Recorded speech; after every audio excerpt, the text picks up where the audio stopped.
Hello, I'm Gerard Saylor of the Oldie Fargo Public Library in beautiful downtown Lake Mills, Wisconsin. The author Richard Donald Westlake wrote several novels under the pseudonym Richard Stark, beginning in the 60s and went till about mid-70s. Then he took a break. And then in 1997 he came back with a Parker novel. Parker is a professional criminal, he's a thief, a robber, and the stories are really good. And he came back in 97 with this novel, Comeback. And I'm going to read first 4 pages of the first chapter. I was going to read the first chapter, but it would have taken too long. When the angel opened the door, Parker stepped first past the threshold into the darkness of the cinder block corridor beneath the stage. A hymn filtered discordantly through the rough walls. Thousands of voices raggedly together. The angel said, "I'm not sure about this." "We are," Parker told him. Holding the door open with one splayed hand, he nodded back at Mackie and Liz, who slipped in quickly past him, carrying the duffel bags. Parker shut the metal fire door and pulled up on the bar to lock it again, while Liz stood his duffel on the floor with a muffled clank and loosened the loop of rope that closed the top. Mackie's duffel was full of other duffel bags and for now stayed on his shoulder. Liz slid the rough canvas cloth of the bag down past the blunt metal barrels, then took out the 3 shotguns, giving one each to Parker and Mackie, then flipping the empty bag over his shoulder. The angel blinked, watching. His heavy white robe and strapped-on feathery wings must have been hot, even in the air-conditioned arena. The white makeup on his face ran with perspiration, giving him the look of somebody who'd been dead a long time. Inside the costume and the makeup and the sweat, he was scared, with frightened, pinpoint eyes. "There's too many guards," he said. His voice squeaked with the requirement that he keep it guarded and quiet. "Too much going on. We'll do it another time, a better time." "We're set up now, Tom," Liz said. "You got nerves, that's all." He and Parker and Mackie had taken shells from their shirt pockets, broke open the shotguns, and were thumbing the shells into place. "I don't want to do it now." The angel's voice was more and more shrill, echoing around the echoes of the distant hymn. "We'll get caught." This amateur, this inside man, was Liz's pigeon. Let Liz smooth his feathers. Parker saw Liz's jaw muscles set on the left side where they worked. Liz didn't like his pigeon acting up in front of the string. He said, "Don't worry about it, okay? Lead the way."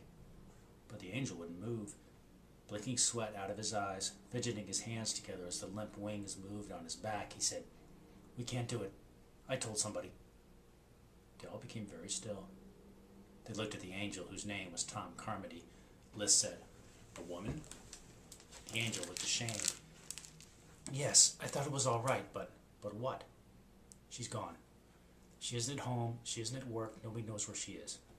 Parker said, "She's with this bunch, your bunch?"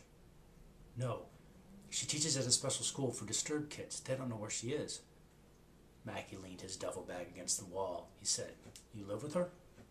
"No, not really. She has her own place." The angel was miserable.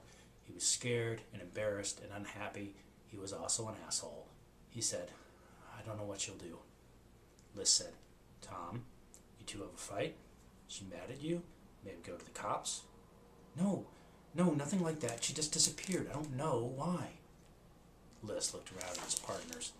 He'd brought them into this, and now a decision had to be made. "What do you think?" Parker said, "How much did he tell her? Everything?" "Just a little," the angel cried. Parker looked at him. "Shut up." To the others he said, "Everything she wanted to know, that's how much. So she has the route in. She has a little idea what's going down inside, but not the route out. We're here, so if it's trouble, it's already trouble."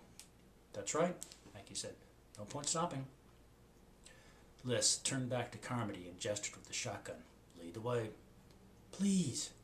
Carmody spread his hands like a holy statue. "Please, let's just call it off. It's just a mistake.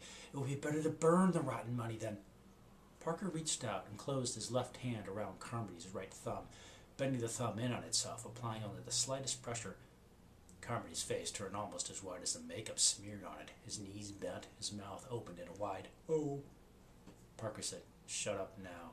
You said your say. Now we walk to the money room."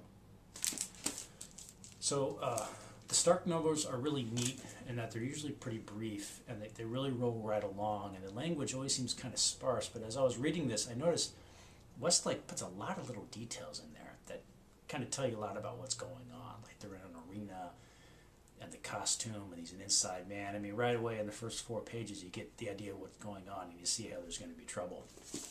And in a Parker novel, there's always trouble. There's an inside man who can't quite handle it. There is a colleague of Parker's who tries to blackmail everybody. A cop maybe gets on Parker's trail, and he has to shake him off. Really good novels. So that's Comeback by Richard Stark, also known as Donald Westlake. I'm Gerard Saylor at the L.D. Fargo Public Library in beautiful downtown Lake Mills, Wisconsin, and that's what's to read.